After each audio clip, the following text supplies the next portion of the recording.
بسم الله الرحمن الرحيم.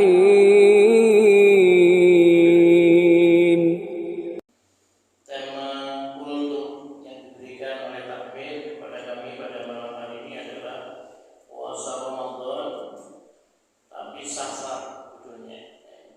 Bapak Ibu yang dimuliakan Allah Subhanahu wa taala, Nabi sallallahu alaihi wasallam bersabda, "Atakum Ramadan syahrul mubarak, faradallahu alaikum siyama." Telah datang kepada kalian bulan Ramadan, bulan yang penuh berkah. Allah mewajibkan kepada kalian untuk berpuasa. Jadi dalam hadis ini Nabi SAW mengatakan bahwasanya bulan Ramadan ini disebut Syahrul Mubarak, yaitu bulan yang penuh berkah, bulan yang penuh dengan berbagai kebaikan.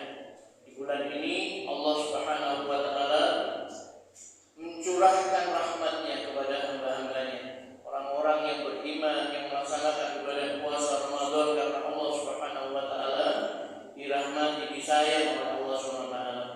Pada bulan ini pula Allah Subhanahu wa taala melimpahkan ampunannya, maghfirah kepada orang-orang yang beriman, dan juga semua amal kebaikan dilipat gandakan pahalanya oleh Allah Subhanahu wa taala.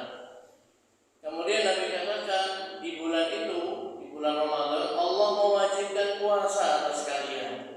Itu wajib bagi orang-orang yang beriman, sehat, dan tidak sedang safar. Nah, itu yang wajibnya. Jadi yang diwajibkan orang beriman yang sehat, yang kuat mampu untuk berpuasa dan tidak sedang safar, tidak sedang bepergian.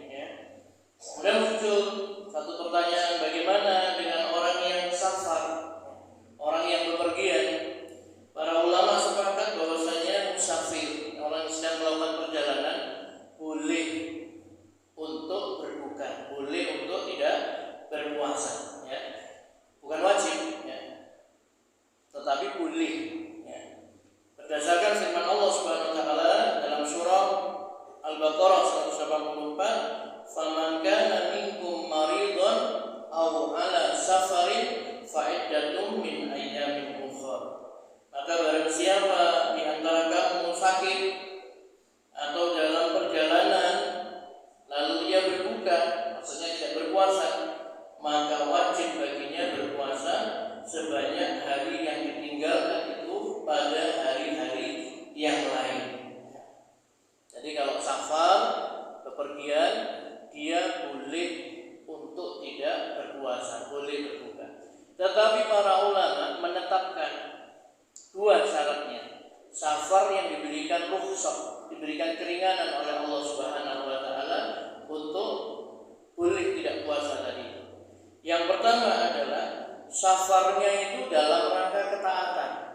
Itu perkara yang mubah minimal, dalam rangka ketaatan, silaturahim kepada kedua orang tua, misalkan menjenguk orang tua yang sakit, atau dalam rangka ketaatan kepada Allah Subhanahu wa taala, itu boleh.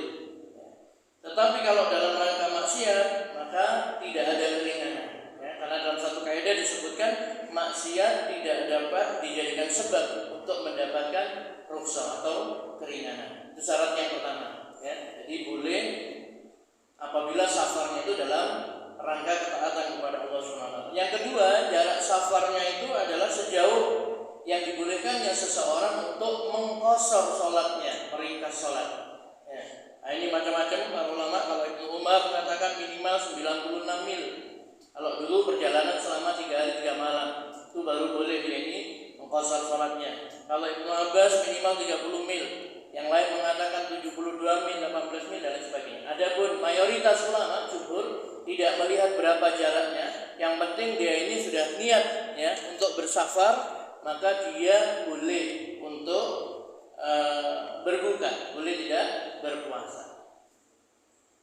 Kemudian Bapak Ibu yang dirahmati Allah Subhanahu wa taala, mana yang lebih utama bagi musafir? Apakah dia berpuasa ataukah berbuka yang lebih utama?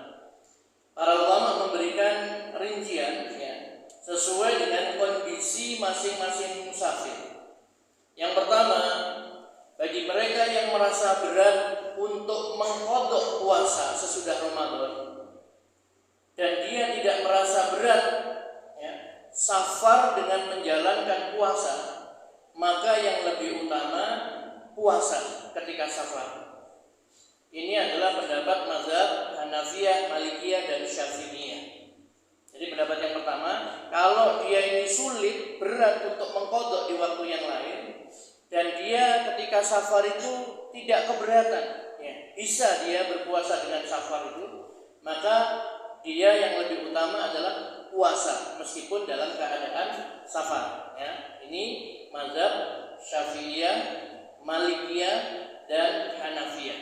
Ya. Berdasarkan firman Allah Subhanahu wa taala, wa antasumu khairul lakum in kuntum ta'lamun. Dan puasa lebih baik bagimu apabila kamu mengetahui. Dan juga ada asar dari sahabat Anas bin Malik, ya, dari Anas radhiyallahu an, apabila kalian berbuka itu adalah merupakan keringanan dari Allah yang diberikan kepada kalian. Dan apabila kalian tetap berpuasa, maka itu lebih utama bagi kalian. Nah, ini kalau dia tidak keberatan, ya, tidak merasa berat berpuasa pada saat safar, maka puasa itu lebih utama, ya, begitu. Kemudian pendapat yang kedua, apabila melihat tujuan daripada syariat, ya, jadi maqasid syariah, ya, itu diperbolehkannya berbuka pada saat safar itu adalah sebagai bentuk keringanan dan kemudahan dari Allah Subhanahu wa taala. Bukan melihat beratnya, ada kesulitan, masyaqqah, ya. Maka yang utama adalah berbuka. Jadi pendapat yang kedua ini adalah kalau safar yang utama adalah berbuka. Ini adalah mazhab Hanabilah, ya, Imam Ahmad bin Hanbal, dan juga pendapat Ibnu Abbas dan Syekhul Islam. Itu pendapat yang kedua, ya. Jadi yang pertama lebih utama puasa, yang kedua lebih utama dia berbuka. Karena itu keringanan dari Allah Subhanahu wa taala. Sedangkan yang ketiga pendapat dari Mujahid, ya, seorang tabi'in, Umar bin Abdul Aziz, Imam Al-Qurtubi, dan juga Ibnul Munzir rahimahullah, ya.